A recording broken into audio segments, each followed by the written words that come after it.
I am so happy and grateful to have a very, very special guest in the podcast today. It's Geshe Michael Roach. Thank you so much for your time. It's my pleasure to have you here in the podcast. Welcome.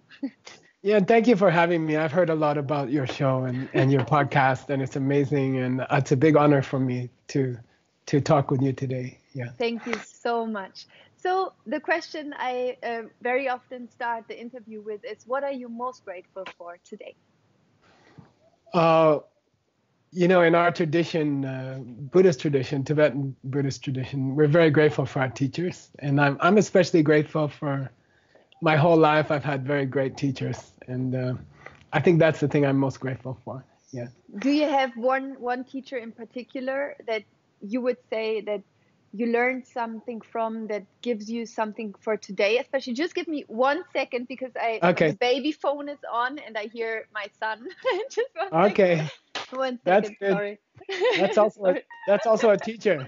Yeah, he's my biggest teacher, but it's very difficult for me to concentrate when I hear him crying. Then it's my brain that doesn't work anymore. No, it's a good teacher. Is it your first child? Yeah, it's my first child. He's 5 months. So yeah. Oh, wow! Congratulations. Thank you so much. So what would you say was one teacher to you where you learned something from that inspires you, maybe actually today, right now?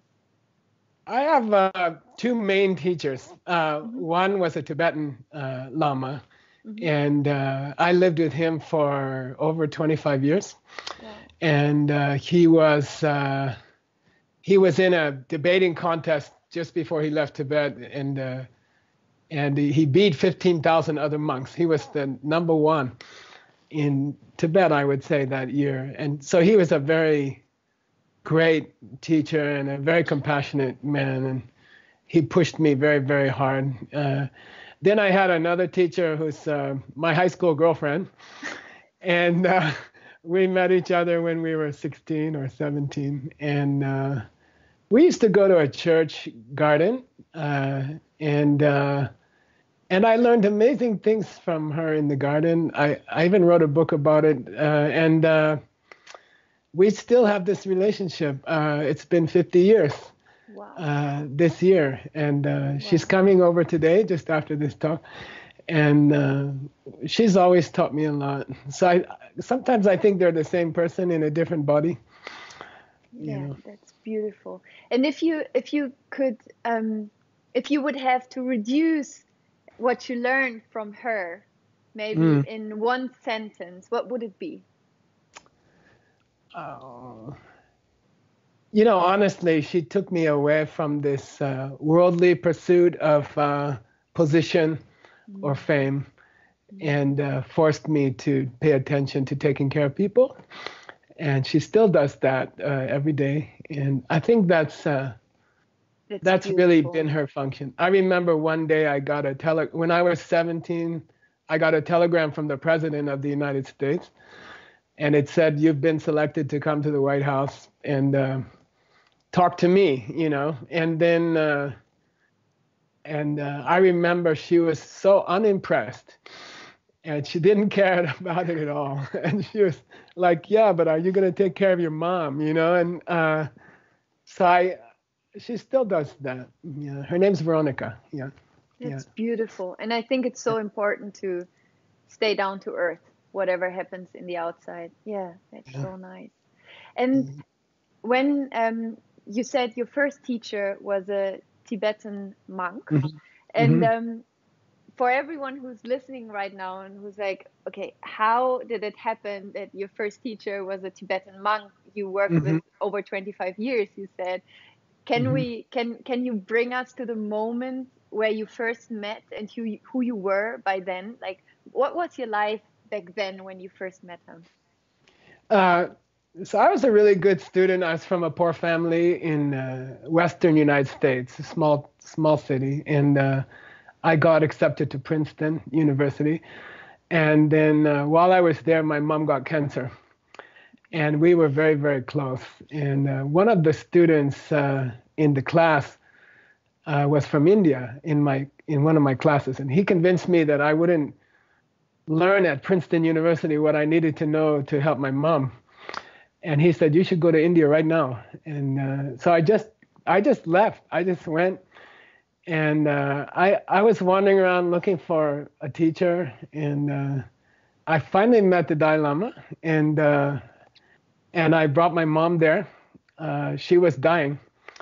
And my teachers taught her how to die and what to do and what to expect and how to make the journey. And she spent, I think, 3 months there. And we met His Holiness. And I said, I have to take my mom back to America. She's going to pass away. And he said, well, there's a teacher there that I would recommend for you. And he was, it turns out he's an hour from Princeton. So it was very funny. And I didn't know about him. And he was serving a community of Asian refugees. And so I met him. And I remember I was very excited to meet him.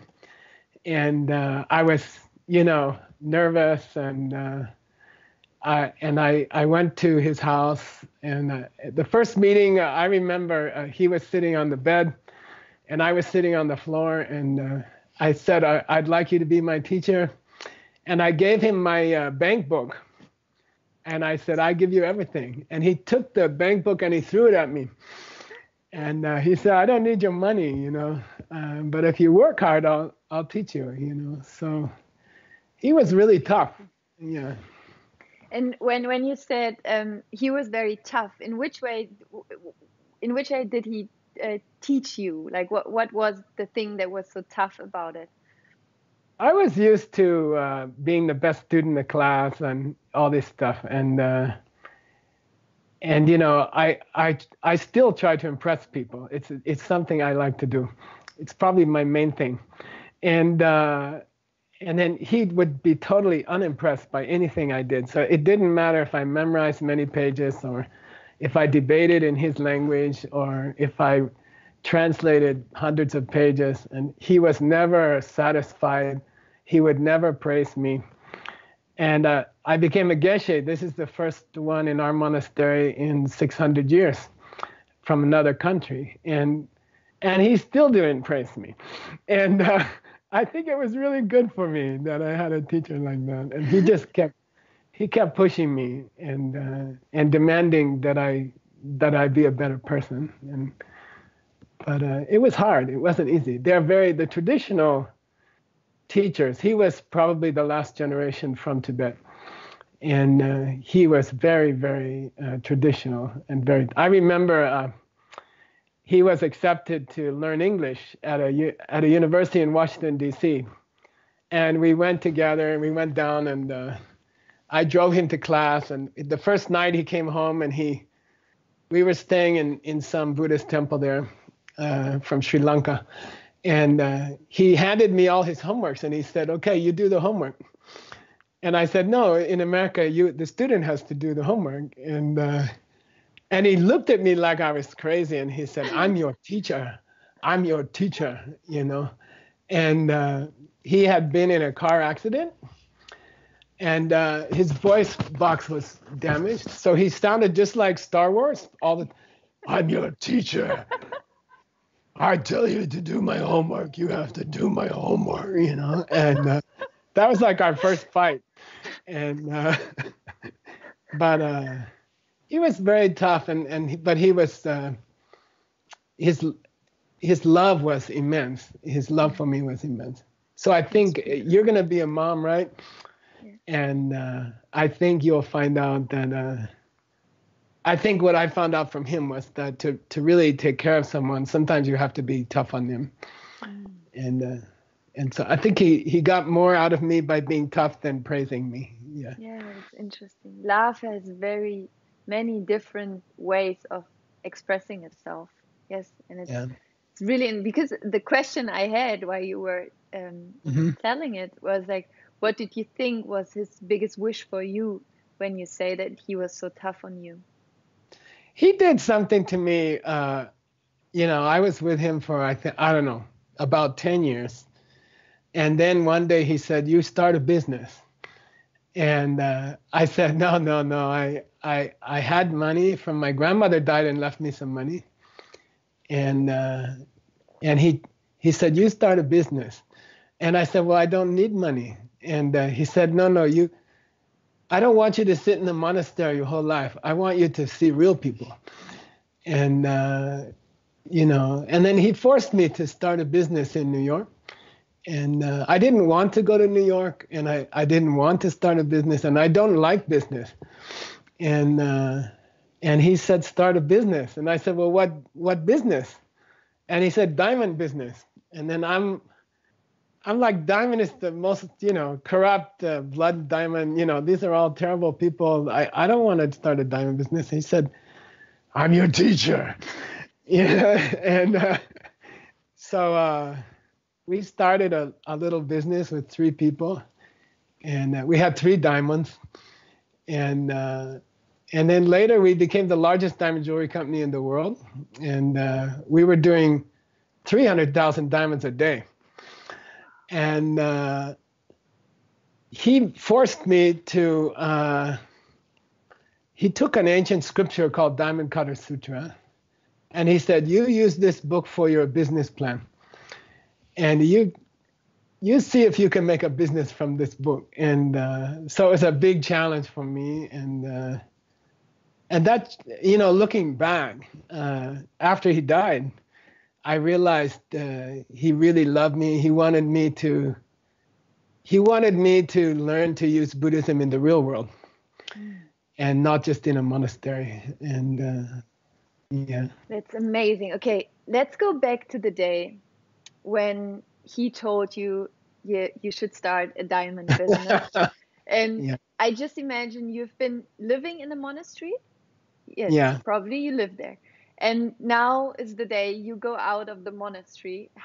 Mm-hmm. Let's go back to that day. Who were you back then? How did you feel? Have you been afraid? What were your thoughts if we would go back to that moment? So I was, sometime I was in a small monastery near New York. It's about 2 hours from New York, near Princeton. And this is all Asian refugees from Mongolia.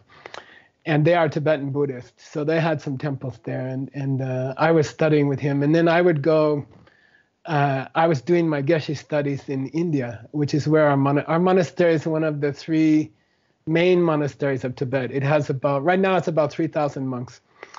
And so I would go there for study, come back, help him, go back. And then he said, go to New York. And I have to come home every night, I'm a monk. So it's a 2-hour drive to New York on the bus, and it's 2 hours back. So it's 4 hours on the bus every day. And in those days, it was legal to smoke on the bus. So the bus was filled with cigarette smoke, and it was terrible. And I remember the first day I was so nervous and scared, and I was so worried that I couldn't do it, and I didn't have any clothes. I just wore robes. So he took me to the store in America, Goodwill store. This is where they sell the dead people's clothes. And he bought me a suit for $7. And he said, you wear this. And Tibetans' idea of color is pretty bad. So it was like orange shirt and a black coat. And so I'm on the bus, and I'm really innocent. I don't know anything. And then I just started working for a diamond company. We actually started a diamond company. And I was very nervous, and I wasn't sure I wanted to do it. It took me a long time to understand his plan. Have you been angry or something? Like, were you asking, why is he doing that to me? We have this thing in English called passive aggressive, right? Yeah. And this is where the teacher says, you have to do this. And in Tibet, if you say no, you're out. They just throw you out. And he threw out about 50 students before me. And so I was nervous, and there's all these ways to delay what your teacher tells you. You just delay and delay and delay. And I delayed for as long as I could. And so there's a kind of tradition in the monastery. If you don't want to do something, that your teacher says, you can only delay. You can't really say no. And if you say no, they will just throw you out. And so finally, one day he gave a very beautiful teaching at a university in America, I remember. And I was his driver. So, on the way home, I said, oh, that was such a beautiful talk. I'll do anything you want, And he said, okay, you start a business, You go tomorrow, you go to New York. And so I didn't understand for a long time why he made me do it. But now we have this Diamond Cutter Institute. We teach 30,000 people every year. We're in 20 countries, cities. 35 cities around the world. And we teach people to be spiritual in their normal life and in their family life and in their business life. And we teach them how to use spiritual things to be successful. Yeah. We teach about, 3,000-4,000 Muslims every year come to our talks. And we teach the Communist Party in China. We teach the Congress of Mexico, which are all Catholic. I think there's 50 groups in Israel. So we tried to make it, I think the gift he gave me was that it's not only not wrong to be spiritual and to be successful, but maybe if you're really spiritual, it would be better to be successful, and then you could help more people. So. That's beautiful, and that's exactly what I want to talk to you about, because I think this is one of the, let's call it, maybe problems people have in the head, that especially in Germany, it's very often, I can either be spiritual or successful, but I cannot be successful and spiritual, especially not with money, that it's like two separate things. And I love this about your book. I have the German version, so the Diamantenschneider, it's in German, and I also read Karma Management and karmic management. And I think it's so beautiful how you also describe it in your book. You talk about this, the three principles, right? Of this three Buddhist principles of being in business. And maybe we could talk about that. That maybe you can explain a little bit how what they are and how we can apply them to business. Well, I like to tell the story. I was in Germany a few weeks ago. Yeah, I know. I was in Austria, in Vienna, and people were asking me about this subject, about success and spirituality, and I gave an answer to someone's question. They asked me, how does it go together? And I said, well, when I was a young child, my mom took me to church a lot. And I really enjoyed the church. And I remember distinctly, she told me, get on your knees and pray. And I said, well, what's pray, Mom? What's it mean? And she said, pray for everyone. And I said, everyone? And she said, yeah, you pray for everyone. And I started, and I remember the place. I go there sometimes, even now, that church, that same seat. And I remember the seat. And I remember I tried to pray for everyone. And I started with my mom, and then I did my dad, and then I started on my brothers, and then I did my aunt. And then she shook my shoulder. She said, okay, we have to go, And I said, but I'm not done. I only prayed for like 6 people. And she said, Mom, you said to pray for everyone. And she said, well, you can't really pray for everyone one by one. You can't really do that, And then I think as we get older, we lose that dream that we could do something to help everyone. And now I suddenly, in the last few years, I finally understand, I think, what my teacher was thinking about it. And the first thing was that the only way to be successful is to make someone else successful. And that's the principle behind all success, personal, family, or your business. And so it's not a nice thing to do. It's the only way to make a lot of money. You can make some money without doing that. You can make some success.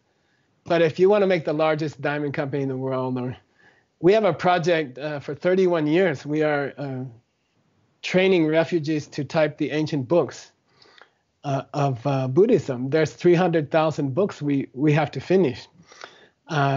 We're working for 30 years. We finished about 6%.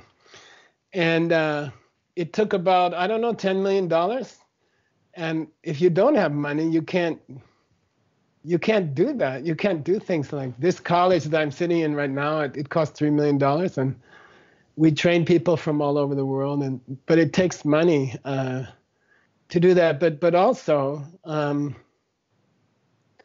if it's correct that you can only make a lot of money by helping other people to be successful, then there's I have this strange idea of how I can do what my mom asked me to do. Because what we do is we train people to be successful, and we show them that they can only be successful by helping other people. Really successful. I'm talking, hundreds of millions of dollars. So you can only do that by helping other people. And if you succeed by helping other people, then you become an example for other people. And then other people start to copy you. So then in my life, many, many people, the reason I wrote that book is the New York Times came to me and said, how did you build this company? How did you do it so fast? It's one of the fastest growing companies in the history of New York. And they said, how did you do it? And then I said, well, there's these principles that if you help other people be successful, then you will be. And it's very specific principles. It's very, there's a list of things you have to do. And but if you do it, then people will come to you and ask you, how did you do it? And then they will try it. And if they succeed, then their friend will ask them, how did they do it? And then their friend will ask them, and their friend will ask them. And then in a way, you've prayed for the whole world. It's beautiful. Yeah. I have one question about it, because what I see sometimes when I observe people and how people are in business, especially when you're not spiritual, or I say in the normal economy, sort of, who's not yet spiritual, I have the impression that people very often are actually afraid to do first something for someone else, because first they think, I have to take care of me, first I have to have everything I want. Like, it's a very egocentric maybe perspective on the world. And I also think it's as we are not trained in thinking the way you said, that our ego is like really confused. It's like, okay, how can I first help all the others before sort of I help myself, which is actually you help yourself by helping others. But how can we get out of this egoic perspective maybe, or the fear that comes up when you say, okay, help as many other people and then you will be successful? I have a demonstration that I do. It comes from 2,000 years ago. They used to use a shell from the ocean, a conch shell. And I use a pen, and you've probably seen it before. But I like to do it because it explains how it works. So it's 2 minutes, okay? Yeah, and please. This is an old tradition. This is thousands of years old. And the teacher will say, what is this thing? And then the student will say, what? It's a pen, or it's a shell. Yeah, it's a pen. And then I'll say, if a dog comes in here and I show this to the dog, what will they do with it? They will bite it. Yeah. Probably. Right. Yeah. Then it's 18 questions. It's a tradition. It's 2,000 years old. Then does the dog see a pen? No. When they look at this, they don't. They see something to chew. Then you tell the student, okay, if I put it here on the computer, and all the dogs go out of the room, and all the people go out of the room, at that time, is it a pen or is it a chew toy? Which one? Nothing. Yeah. And everyone in the world will go like this, nothing. And that's the Buddhist idea of emptiness. So that's the real meaning of emptiness. Emptiness doesn't mean close your eyes and don't think about anything, or everything's black, or these are not emptiness. When the dog goes out, when the people go out, and it's just there, and it's kind of waiting to be something. And that's called potential or emptiness. Then when the human comes back in the room and they look at it, it changes and it becomes a pen again. A pen. So when it becomes a pen, if the dog came in, what would it become? The chewing thing. Yeah. So the next question is very famous. So does the pen, when I see pen, does it come from me or does it come from the pen? It comes from me. It must come from me. And yes, because the dog doesn't see a pen. And, really, once you get someone to agree to that, then they can be successful. And then, so somehow the pen is coming from me. And then I always tell people, but we're not going to positive thinking school. This is not positive thinking school. I'm not trying to say the world's coming from you, think positive, try to think of success, it will come. Look, everybody wants success. If positive thinking made success, then everyone would be successful because everybody wants it. So it's coming from my mind, but I don't, and this could be a beautiful husband, or this could be a beautiful child, or this could be my back doesn't hurt today. Why does it come from me? How does it come from me? Then we say there's a seeds in your mind, tiny seeds in your mind, millions of seeds in your mind, and each one opens at a rate of 65 per second. So seeds are opening in my mind, and pictures are coming out. So the parts are here, but they're not a pen. And then a picture of a pen comes out of my mind, and it covers it, and I see a pen, and the dog has a chew toy picture, and they see chew toy, and it's real, and their chew toy is real, and my pen is real, and I can write with it, and it will write. So it's coming from me, but it's real. And there's 4 steps. Ancient steps. She Sampa Jora Tartuk from these ancient books. Can you pull down one of those? Anyone, top one. Yeah, so these are typical book, and these were made in the days before paper. So they were put on palm leaves, and they have no binding. You have to. It's like this, yeah. Wow. And there's no binding. And in these books, they say there's 4 steps to plant a seed. Number 1, called she. It means, what do you want? What do you want to achieve, And some people say, personally, I don't want to be rich, but I want to be independent. I want enough money to do what I like. I want enough money to go to LA and hang out if I want to. And so that's number 1. Or I want a nice relationship. I want a beautiful family. Or I want some good health. I want energy. I don't want to feel old. I don't want wrinkles all over. I want to feel young, energy. And inside I want to be totally peaceful, like a monk all day. And then the highest goal is I would like everyone to have these 4 things. I dream that everyone could have these things. So in this system, to plant the seed, first of the 4 steps, what do you want today? What's your goal today? Then let's say I don't know. Let's say I want to start a business. Okay, I want to start a business. And so that's number 1. You have to decide what you want. Number 2, you cannot plant a seed. And by the way, the Sanskrit name for seed is vasana or sanskara. In Tibetan, they call bakchak or sabun. And in English, you can say karma. it's the same thing. So the seed, you cannot plant it without another person. It's not possible. It's totally impossible. So it's like an echo or a basketball. You must plant it with another person. You cannot plant it by yourself. And so second step is I must find another person who wants to start a business. So that's the second step. I identify my karmic partner. And this is called Sampa in the ancient language. So she is Sampa.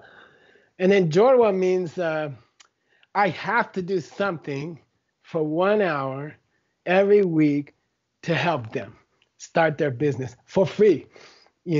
I have to give them my time and what you said is true. People say, no, I'm starting a business. I don't have time.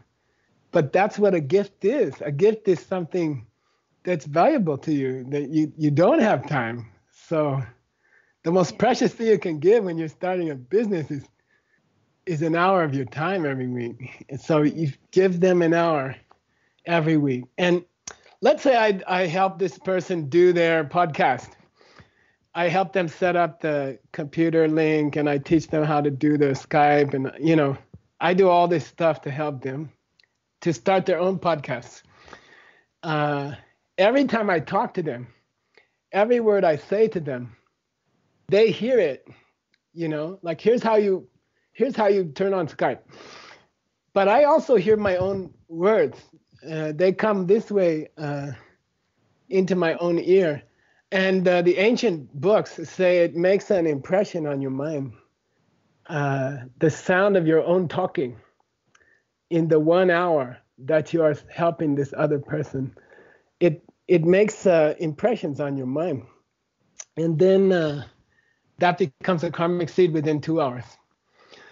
The fourth step, which is really cool, and that's the most important one, is that karmic seed in your mind can stay without opening for 100 years.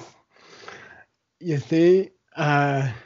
So you have to put water on them, and this is the big secret, that people don't know.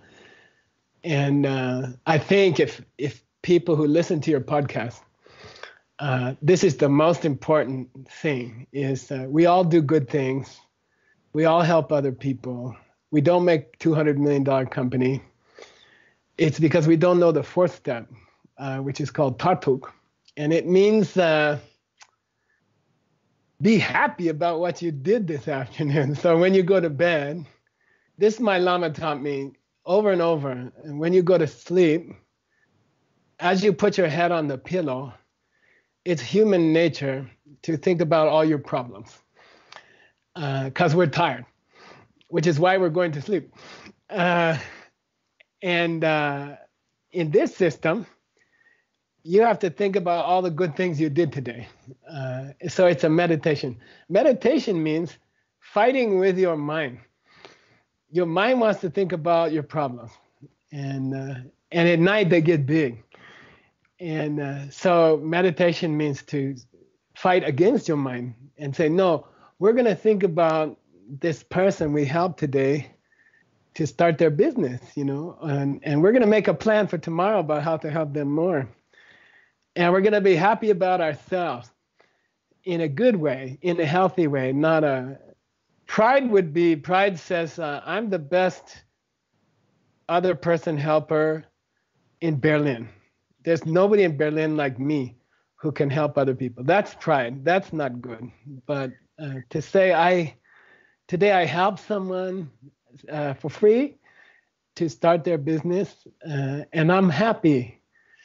And I'm happy that this is the way I'm going to build my business. I'm happy for the new system also. And then the seed, there's a principle, ancient principle, very cool, called Lungsem Jupachipa. And it means where the mind goes, your prana also goes. The prana in your body is linked to the movement of your thoughts. So when you think about a good seed you planted today, it literally heats up from the extra prana, and it opens faster, and and then your own business will suddenly start to grow. And we doubled every 18 months for 19 years. Wow. And you can imagine trying to hire whole new staff every 18 months, double your staff every 18 months. And it comes from this, we call coffee meditation, because my teacher said, drink some coffee and go to bed.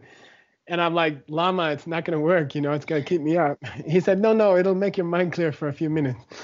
And we call it coffee meditation. So if you do that, then you'll be super successful like that. Okay, let me try to put it together again. So the first step is to get clear what you want, right? Mm-hmm.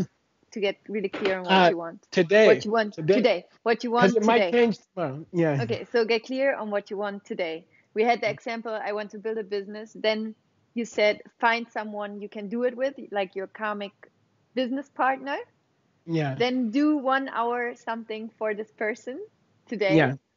And then the fourth step, the secret is go to bed and feel good about, like in a positive way, feel good about that you helped someone today.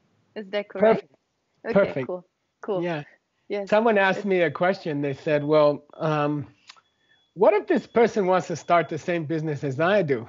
Yes, that's a good question. Yeah. What if they're my competition? They're going to become my competition. Like in the diamond business, there's a rule that you don't teach other people to cut diamonds, because they become your competition, and it's very difficult to get into diamond cutting business. No one will teach you because you will become competition. But in this system, the seed that you plant with your competition is much more powerful, and your business will grow much faster. And the market will expand faster than both of you, you see? So if you are the most successful podcast person in Germany, and you teach younger women, for example, to do the same thing you do, and be your competition, the market will expand faster than 100%, you see?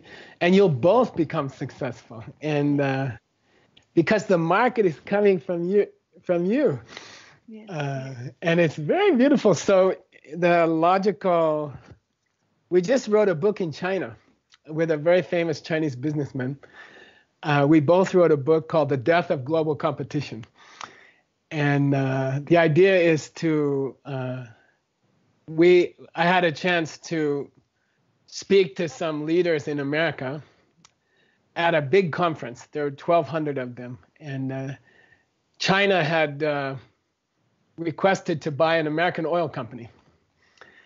And the Congress of America was blocking it. They said, no, we don't want China to be more successful than America. And someone asked me a question, what do you think we should do? And I said, well, if this pen thing is correct, then the best way to get more energy in America is to give our energy to China.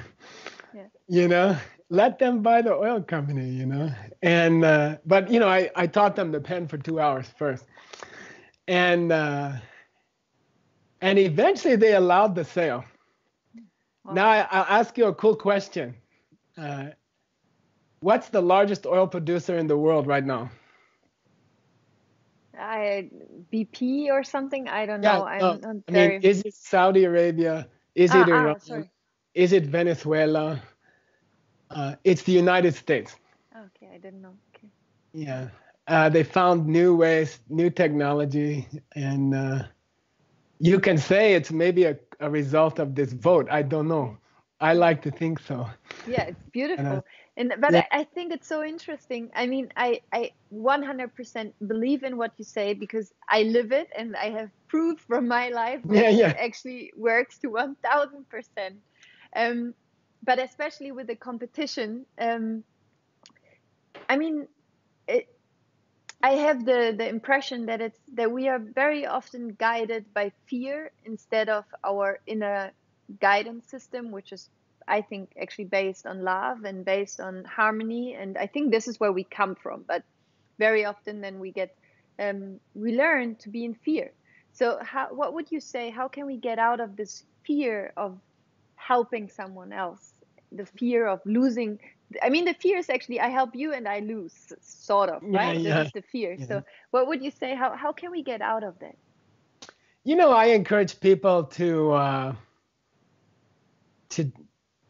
well, what I realized my Lama did to me was he sent me to New York as an experiment, and the company was my laboratory, and I just didn't trust him. I was angry and I was upset, and it took a lot of self-control to listen to him, and I doubted him for years. And but what we tell people is just try it. Do an experiment in your life. Do a laboratory experiment. Pick a small goal. Like, I want my income to go up 50% in 2019, and or I want to find a new boyfriend, or I want my headaches to go away. Something small, and then try these 4 steps. Try it for 6 weeks. And if it's correct, you will get what you planned. If the system is correct, it will prove itself to you. And if it's not correct, the worst thing that happened is you help someone else. Yes, that's beautiful. That's beautiful. Yeah. I think that's a really good approach, to just get outside your own way, like out your own way, and just try it on. And it's funny because I actually did that 6 years ago. I started Project Laura. What is that? Project Laura was I have been in a very difficult relationship. We broke up and everything has been horrible. And then I said, okay, I start now 1 year Project Laura, and I will do everything to make me feel good again, so that I get into my power and everything. So I learned everything about self-helping tools, meditation, all these things. And then I found out, okay, it worked for me, and now I'm going to share it with the entire world. And now I share it with the entire world, and this is actually where all my success comes from. So it's very funny, because I actually called it like Project Laura. I would just try it out, like, what do I have to do to feel good with me, with myself? Yeah, That's great. beautiful. We had a lady. We just got back from Japan. We went to Vienna from Japan and China, and there's a woman. How old is she? I know she's 30 years old or something. Yeah. 30-ish. She's about 30, and she has an online community in China of 2 million people. Oh. And she's like you. You should meet her. Yeah, and sounds great. And I asked her, she's so young and she's so successful. And I said, well, how did you do that? And she said, I read your book like 5 years ago, and I didn't have anything. And I just started helping other people to build online communities. And now she has 2 million people, and it's beautiful. And it's a very beautiful, and it's frustrating for me because I haven't used my book that much that other people do. But it's kind of fun. It's kind of fun to meet people like that. Yeah. That's beautiful. That's really nice. I have one more question. Okay. As you are, Geshe, you're the master of Buddhism, like you're very much into the topic. And one question I get asked very often is about karma. I mean, we talked about it already. Could you put what karma is into a short definition that everyone understands what karma is and how to use it?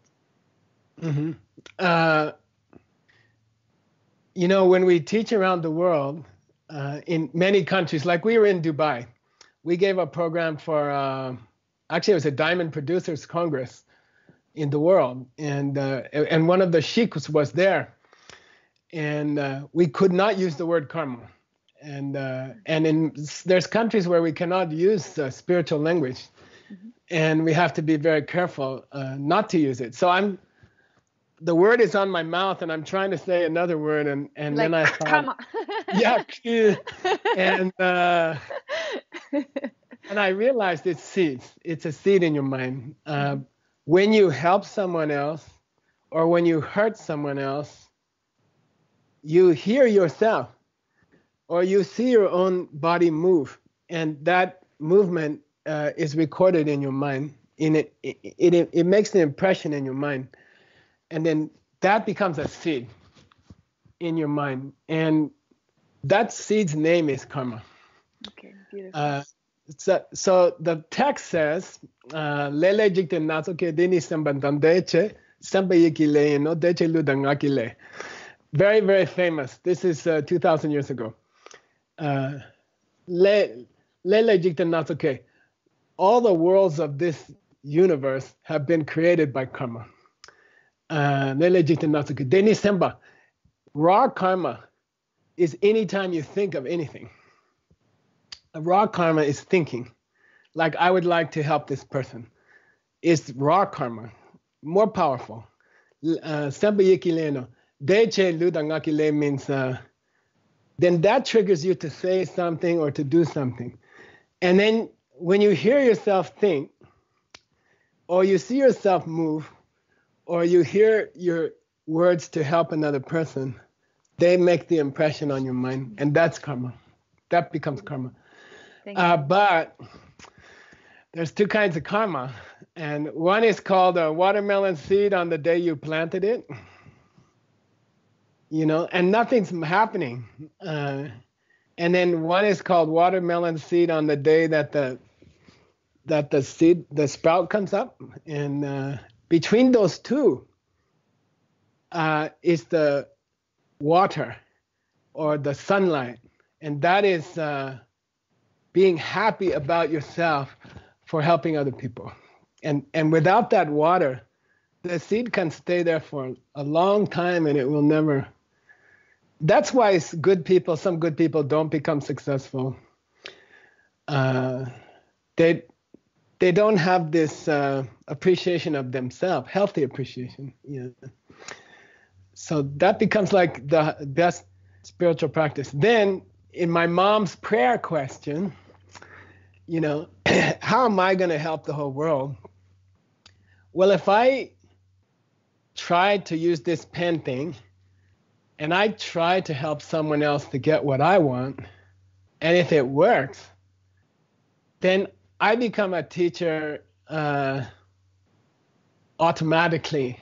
I don't have to say anything. People will come to me and ask me, well, how do you do that? And so in theory, I can become virus. If I become successful, if people look at me and say, you're happy, you have as much money as you want, you have financial independence, and you have great meditation. How do you do that? Then in theory, you are doing a prayer for everyone on this planet. Yeah. That's beautiful. Yeah. Thank you so much. I have one final question I ask every of my interview guests. And the question is, imagine it's the last day of your life. You lived a beautifully happy life. You get really, really, really, really old. It's the last day of your life. Mm-hmm. And everything you ever created is gone. Like there has been a technical problem, no more courses from you, no more books, nothing. Everything is gone. And I would come to you and I would say, Geshe Michael Roach, so sorry, got a little problem. Everything is gone. But I have a white piece of paper and a pen. And I would ask you to write down the 3 wisdom. If nothing else from you would be left on this planet, what would be 3 things you would like people to remember as your own 3 wisdoms you would write down on this paper? Boy, I have to think. Yeah. That's a beautiful question. I guess number 1, that the world is coming from you. Number 2, it comes from seeds that you plant by how you treat others. Okay. Number 2, right? Yeah. And number 3, don't forget to put water on your seeds by being happy about all the good things you are doing in your life. Yeah. That's beautiful. Thank you so much. Thank you. Yeah. And we have a special announcement, sort of, because you will be Okay. coming to Germany again, right, in November? Yeah. Yes. So can you maybe just give a quick introduction about what your seminar is? Because I'm really sure many people listening right now really would like to come. So maybe you could just give a little bit of intro what the seminar is about in November in Berlin. Yeah, sure. And I'm going to ask my vice president here to help me. Yeah. What are the dates? November? Well, we think it's 9 and 10. 9 and 10, November 9 and 10 in Berlin. Yeah. And what happened was we're in 20 countries, 35 cities, but the very first major talk we gave was in Germany, in Hamburg. So what's that place outside of Hamburg? Yesterberg. And so we have 12 levels of training. And every year we release one level. And this year we will release level 11. And we always release it in Germany because that's the first place we started. So we're going to release our level 11, which is about how to listen to your inner conversation. So I've been translating an ancient book called The Devil Debates with the Angel. And this is a Lama who lived 400 years ago. And he wrote a book about listening to your own mind all day, listening to the good side and listening to the bad side. And I don't know in Germany, but in America, we have a picture. There's a devil and an angel. And the devil says, eat more chocolate. And the angel says, I'm getting fat. I want to get exercise, you know. And so he wrote a beautiful book that I translated about 400 years ago about the inner conversation and how to develop it and how to get it stronger. Yeah, and so we'll be doing that in Berlin, 9th and 10. Yeah. Tentatively 9 and 10, but it'll be 9th and 2 10th. weeks. Yeah. And I think we are gonna do some kind of big conference with you guys somewhere, podcast people, tentatively. Yeah. But apparently there's some big meeting there in Germany, and Yes. we might go to Wiesbaden for that. Beautiful, beautiful. Yeah. Yeah. Thank you so much. And for everyone Okay. who would like to come, of course, the link is in the show note. And I just thank you. I'm very much looking forward to see you in November in Berlin. And thank you for this come. beautiful conversation.